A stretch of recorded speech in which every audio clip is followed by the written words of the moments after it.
बड़ी खबर हल्द्वानी में शुद्धिकरण के मुद्दे पर सियासत तेज है। खड़गे ने राज्यसभा में शुद्धिकरण का मुद्दा उठाया। उन्होंने कहा, जहां मैं गया वहां शुद्धिकरण हुआ। तो हल्द्वानी में शुद्धिकरण के मुद्दे पर सियासत तेज है। राज्यसभा में मल्लिकार्जुन खड़गे ने इस मुद्दे को उठाया। उन्होंने राज्यसभा में कहा, जहां मैं गया वहां शुद्धिकरण हुआ। उत्तराखंड में मेरे स्टेज का शुद्धिकरण हुआ। बीजेपी के लोगों ने शुद्धिकरण किया। हल्द्वानी में मेरा अपमान किया गया। इस पूरे मामले की जांच करेंगे, ये जवाब जेपी नड्डा ने राज्यसभा में दिया। उन्होंने कहा, बीजेपी ऐसे कार्यों का समर्थन नहीं करती है। ये हम सब के लिए खेद का विषय है। तो बड़ी खबर आपको बता रहे हैं। राज्यसभा में कांग्रेस अध्यक्ष मल्लिकार्जुन खड़गे के स्टेज शुद्धिकरण का मुद्दा जोरदार तरीके से उठा। खड़गे ने आरोप लगाया कि उत्तराखंड में बीजेपी ने उनके कार्यक्रम के बाद स्टेज का शुद्धिकरण कराकर उनका अपमान किया। इस मुद्दे पर सदन में विपक्ष ने जोरदार हंगामा किया। केंद्रीय मंत्री जेपी नड्डा ने मामले पर कहा कि खड़गे ने जो कहा वो दुखदाई है। सरकार इस कृत्य की भर्त्सना करती है। नड्डा ने कहा, मामले की जांच कराई जाएगी। सर, बड़े दुख के साथ कहना पड़ता है, मैं हल्द्वानी में पब्लिक स्पीच में रामलीला मैदान में रामलीला स्टेज पर भाषण किया और लाखों लोग वहां पर थे। उस वक्त मैंने किसी समाज का, किसी धर्म का नाम नहीं लिया। सिर्फ मैं लोगों के समस्याओं को वहां पर बताया। लेकिन मेरे स्पीच होने के बाद कल वो लोग, बीजेपी के लोग सब मिलके हवन करके उस स्टेज का शुद्धिकरण करने का काम किए। ये you might have read in the newspaper. Is it the way in democracy? How you are protecting the constitution? That too, I am a leader of. जो माननीय खड़गे जी ने कहा है, ये सच में बहुत ही दुखदाई विषय है। और ये दुखदाई सिर्फ कांग्रेस पार्टी के लिए नहीं, ये दुखदाई हम सब के लिए है।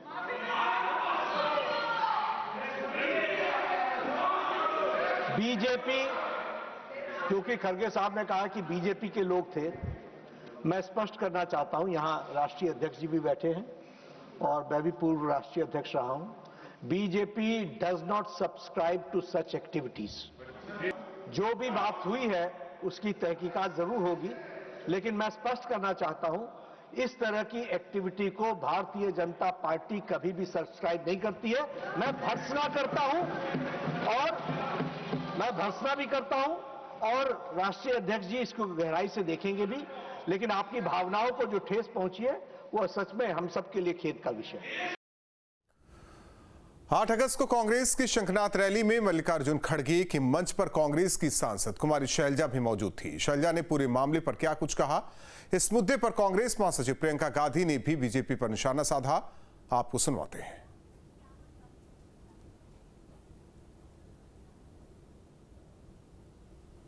ये इनकी जो एकदम ये जो मानसिकता है उसका प्रदर्शन है कि बीजेपी की विचारधारा क्या है, आरएसएस की विचारधारा क्या है। इसका खंडन होना चाहिए। प्रधानमंत्री जी को इसका खंडन करना चाहिए और माफी मांगनी चाहिए। ये क्या तरीका है? लोगों पर होनी चाहिए। ये इनकी जो एकदम ये जो मानसिकता है उसका प्रदर्शन है कि बीजेपी की विचारधारा क्या है, आरएसएस की विचारधारा क्या है। इसका खंडन होना चाहिए। प्रधानमंत्री जी को इसका खंडन करना चाहिए और माफी मांगनी चाहिए। ये क्या तरीका है? लोगों पर होनी।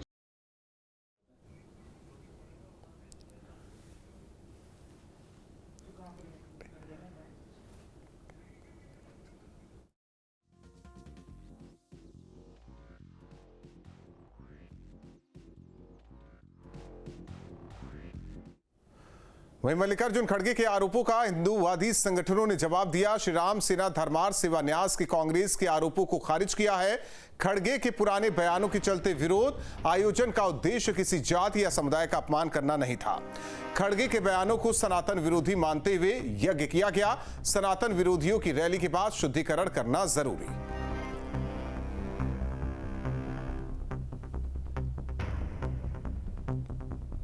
यहाँ पर एक राजनीतिक कार्यक्रम हुआ जिसमें मंच से ऐसे नारे लगाए गए जो यहाँ नहीं लगाने चाहिए थे, क्योंकि ये एक हिंदू मानवाधिकारों को देखते हुए ये मंच बनाया गया है, सांस्कृतिक मंच है। जिस स्थान पे हम हैं ये हिंदू मानदंडों को देखते हुए हमारे धार्मिक आयोजनों के लिए बनाया हुआ एक मंच है। इस मंच पे इस मंच का उपयोग राजनीतिक कार्यों के लिए करना और फिर उसके बाद मंच पे एक ऐसे व्यक्ति को स्थान देना जो यह कहता हो कि हिंदूवादी संगठन जो है सांप उनसे उसकी तुलना करता है और उनको मुसलमानों से उनको मारने की जो अपील करता है, ऐसे व्यक्ति को यहाँ पे बुलाना, मंच पे स्थान देना, इससे हिंदू आस्था को ठेस पहुँचती है एवं इस स्थान की पवित्रता भंग होती है। और हमारे साथ सहयोगी जुड़े हुए हैं देहरादून से अजीत सिंह राठिया और दिल्ली से मुद्रेंद्र, ये तो होना ही था, लेकिन सवाल यह है कि एक पक्ष कह रहा है कि जिन्होंने सनातन का अपमान किया इस वजह से हमने यहां हवन यज्ञ किया। दूसरी ओर खड़गे जो कि राज्यसभा में खुद कहते हैं कि मेरा अपमान किया गया है, जिसका जवाब जेपी नड्डा देते हैं। ऐसे कृत्यों को वो कह रहे हैं कि बर्दाश्त नहीं किया जा सकता, बीजेपी इससे किनारा कर रही है। तो सब मिला जुलाकर, हालांकि प्रियंका गांधी का भी बयान सामने आया, सब मिला जुलाकर इसे किस तरीके से देखा जाए? देखिए, पूरी तरह से आप राजनीतिक तौर पर देख सकते हैं चल रहे हैं, खासतौर पर कुछ पक्ष के माहौल में जो भी चुनाव की तरफ जा रहा है, तो गंभीर और संगीन आरोप है, जिसे खुद आप देखिए कि कांग्रेस के सबसे वरिष्ठ नेता जो खुद का नेतृत्व करते हैं मल्लिकार्जुन खड़गे, उन्होंने ये आरोप लगाया। और इस आरोप के साथ ही हंगामा के लिए जवाब खुद जेपी नड्डा को सामने आना पड़ा और जेपी नड्डा ने कहा कि इसकी हम भर्त्सना करते हैं, इसकी हम निंदा करते हैं और इसकी तहकीकात की बात हुई और सीधे तौर पर जेपी नड्डा के हवाले से सीधे से खारिज करके इनकार किया कि इसने बीजेपी पर बोलते।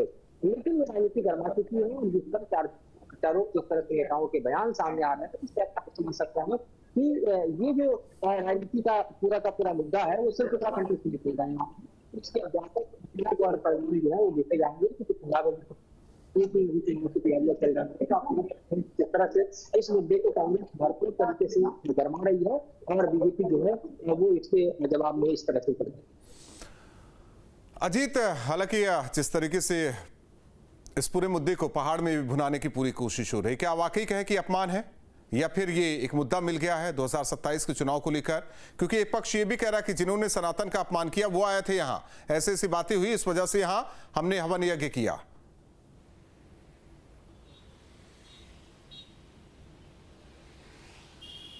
बिल्कुल आपकी बात सही है, और चूंकि इलेक्शन ईयर है मुद्दे तो बनेंगे ही, छोटी बात भी बड़ी बात बनेगी, और जितने भी चीज़ें ऐसी होंगी मुद्दा तो बनना ही बनना है।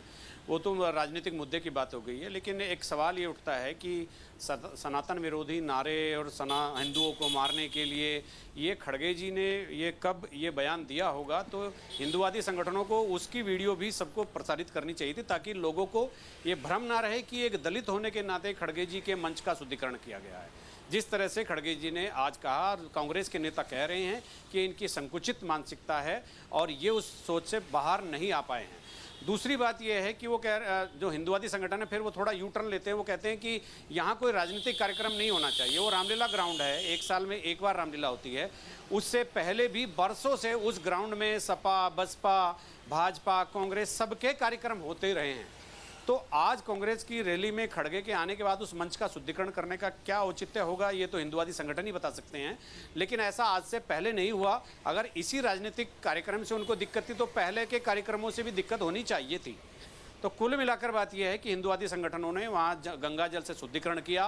वो क्यों कर रहे हैं, वो अपने अलग अलग तर्क दे रहे हैं। कभी वो कह रहे हैं कि वो हिंदू विरोधी हैं, कभी वो कह रहे हैं कि उन्होंने ऐसे नारे दिए हैं, कभी वो कह रहे हैं कि यहाँ पर राजनीतिक कार्यक्रम नहीं होना चाहिए, सांस्कृतिक कार्यक्रम के लिए है। तो उनके भी दो तरह के बयान सामने आ रहे हैं। और आज से पहले जितने राजनीतिक कार्यक्रम हुए हैं, किसी राजनीतिक कार्यक्रम के बाद गंगा जल से शुद्धिकरण नहीं हुआ। और खड़गे जी ने अगर मुसलमानों से ये आह्वान किया है कि हिंदुओं को मारना है, या जिस तरह से कि भी वो अब अपनी बातों में चीज़ें दिखा रहे हैं, तो वो चीज़ें भी सामने आती तो कम से कम ये चीज़ें बैलेंस हो रही होती। तो अभी तो ये पूरा का अजीत, एक चीज़ ये भी है कि ये कहा जा रहा है कि बीजेपी की वजह से हुआ है ये, क्योंकि राज्यसभा में जो बातें कही गई कि बीजेपी के लोगों ने शुद्धिकरण किया, क्या ये सब बीजेपी वाले ही थे?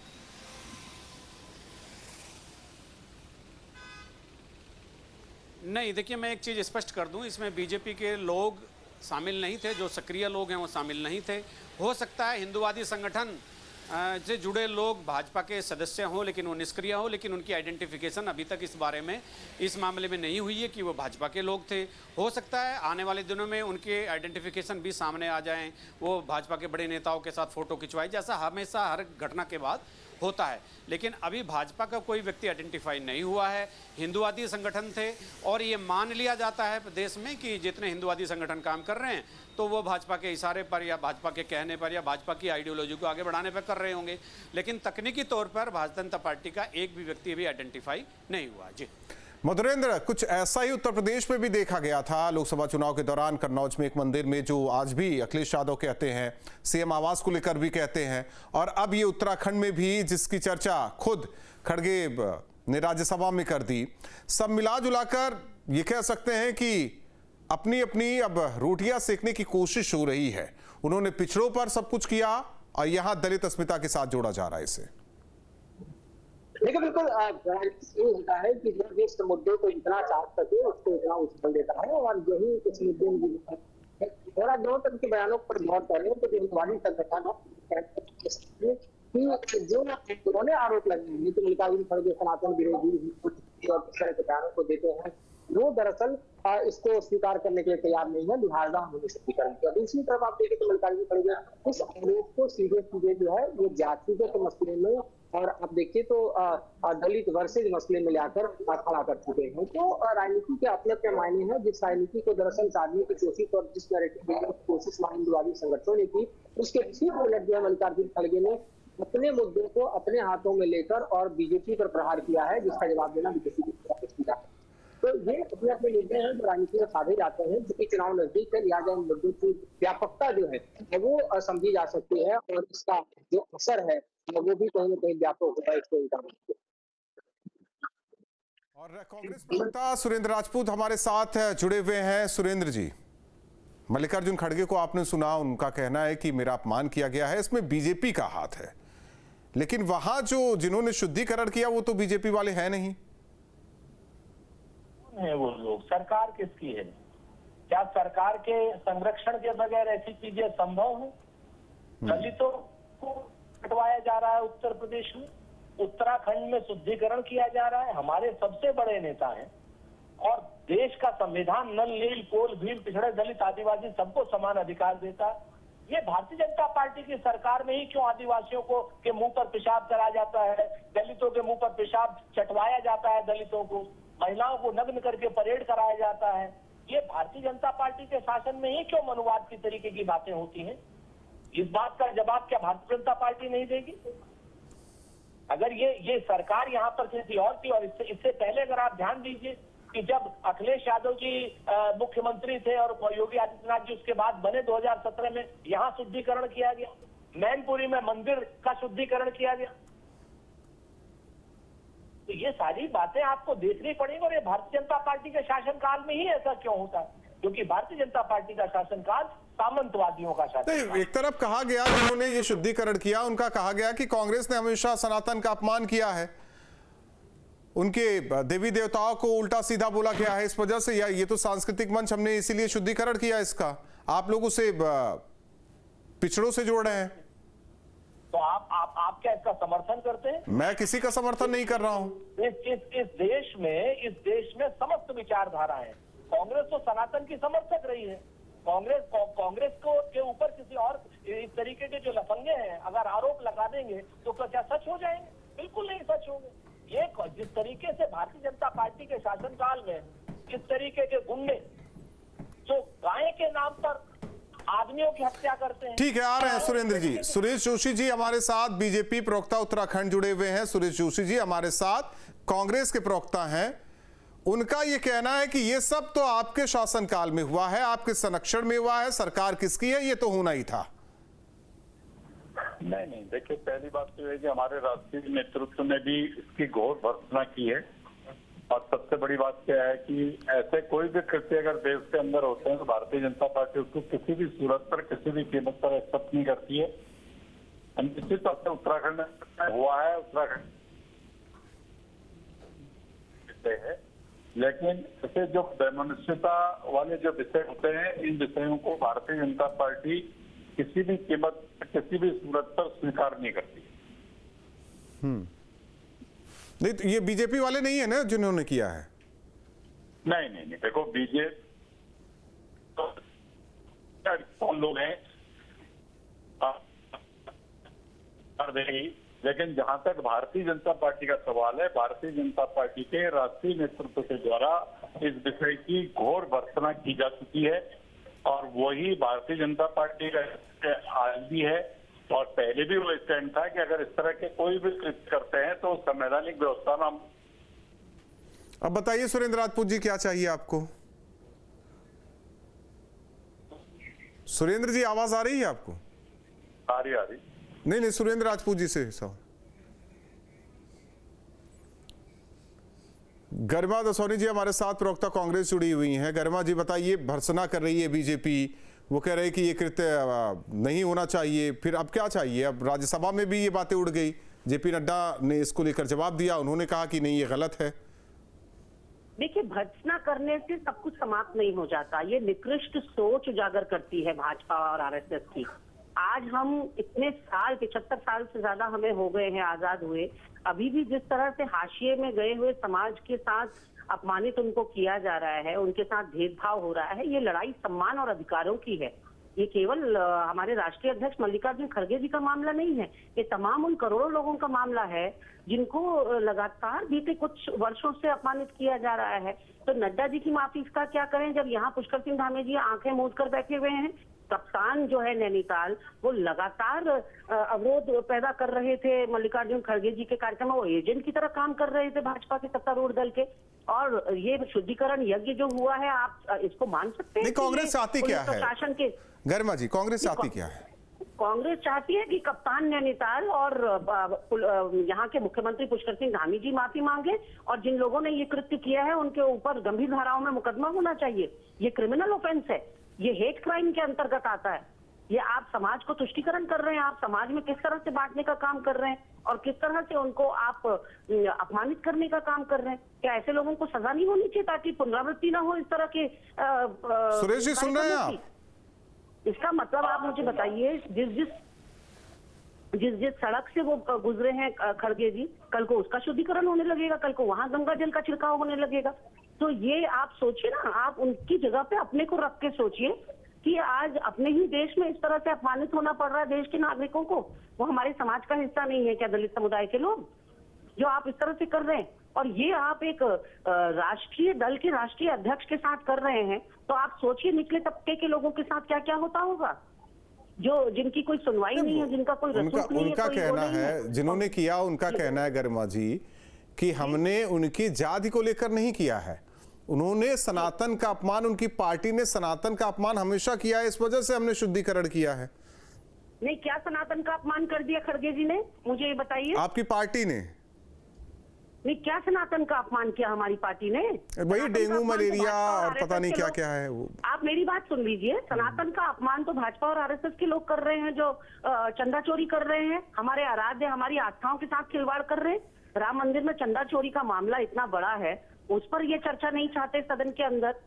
आप मुझे बताइए, ये करोड़ों करोड़ हिंदू सनातनियों की भावनाओं का सवाल नहीं है, ये हमारी परंपराओं और मान्यताओं का सवाल नहीं है, ये हमारी सुरेश जी सुन रहे हैं आप? सवाल नहीं है। हाँ, सुन रहा हूँ। देखिए, पहली बात तो एक मिनट, गरिमा जी अब सुन लीजिए, अब सुन लीजिए, सुन लीजिए, कई सवाल आपने उठाया। गरिमा जी अब सुन लीजिए, सुरेश जी माफी मांगने की बात गरिमा जी कर रही हैं। नहीं, पहली बात क्या है कि जो आज का विषय है, जो विषय आया है, वो निश्चित तौर पर जो है कि समाज के लिए निंदनीय है। समाज के साथ इस तरह का किसी के द्वारा भी कृत्य किया गया तो उसको किसी भी रूप में स्वीकार नहीं किया जा सकता। उसके लिए देखो, जहां तक सरकार का विषय है, सरकार ने भी उस विषय को संज्ञान में लिया है और भारतीय जनता पार्टी के राष्ट्रीय नेतृत्व ने भी उस विषय को संज्ञान में लिया है। अब उस पर सरकार के द्वारा क्या पहल की जा रही है, क्या हो रहा है, वो भी आपके सामने बहुत जल्दी आ जाएगा। लेकिन इस तरह के अगर कृत्य देश के अंदर किसी भी कोने में होते हैं तो वो स्वीकार्य नहीं होते, क्योंकि हम लोग समरसता की बात करते हैं, हम लोग समानता की बात करते हैं, और साथ ही हम लोग संवैधानिक व्यवस्थाओं पर विश्वास रखते हैं और साथ ही साथ हम मानवता की बात करते हैं। तो ये सब कुछ जो भी हुआ है, जो कृत्य हुआ है, इसको हमारे राष्ट्रीय नेतृत्व ने बहुत कड़े शब्दों में इसकी भर्त्सना की है और कहा है कि भाई ये जो उनका कहना है कि भर्त्सना से, निंदा से काम नहीं चलने वाला। गरिमा जी का ये कहना है, उनकी पार्टी के लोगों का कहना है। नहीं, देखिए उनकी पार्टी के लोगों का जो भी कहना है, लेकिन हम अभी सामाजिक तौर पर इसको किसी भी सूरत पर स्वीकार नहीं कर रहे हैं। मेरा जवाब ले लीजिए कृपया। ठीक है गरिमा जी, सरकार से पूछा, सरकार जो है कि इस पे कार्रवाई करेगी। अब क्या कार्रवाई करेगी, कौन कौन लोग उसमें लिप्त होंगे, क्या विषय होगा, वो आपके सामने जल्दी आएगा, लेकिन इसको स्वीकार किसी भी कीमत पर नहीं किया जा सकता है। गरिमा जी देखिए एंकर महोदय, जो तर्क सुरेश जी दे रहे हैं यहाँ पर वो बिल्कुल गले नहीं उतर रहा है, क्योंकि अगर ये समुदाय को लेकर नहीं था, समाज को, दलित समाज को लेकर नहीं था और कांग्रेस पार्टी के खिलाफ आक्रोश था, तो यहाँ पर राहुल गांधी जी का प्रोग्राम हुआ, उसके बाद शुद्धिकरण क्यों नहीं हुआ? यहाँ पर केसी वेणुगोपाल जी का प्रोग्राम हुआ, उसके बाद शुद्धिकरण क्यों नहीं हुआ? तो ये आपके गले उतर सकती है, मेरे गले तो बिल्कुल नहीं उतरती। अगर कांग्रेस पार्टी इनको सनातन विरोधी लगती है तो कांग्रेस पार्टी के कई दिग्गज नेताओं का इस बीच इस महीने दौरा रहा है, तब क्यों नहीं शुद्धिकरण यज्ञ हुआ? ये आप किस किस को जाकर समझाएंगे? कहाँ कहाँ पोस्टर छपवाएंगे कि ये समुदाय विशेष को लेकर नहीं था और ये आक्रोश कांग्रेस पार्टी को लेकर था? और मैं तो सीधे सीधे बात कर रही हूँ ना कि कांग्रेस ने कब सनातन का अपमान किया, ये बताइए। अपमान तो सबसे बड़ा आज हाथ कंगन को आरती क्या, पढ़े लिखे को फारसी क्या?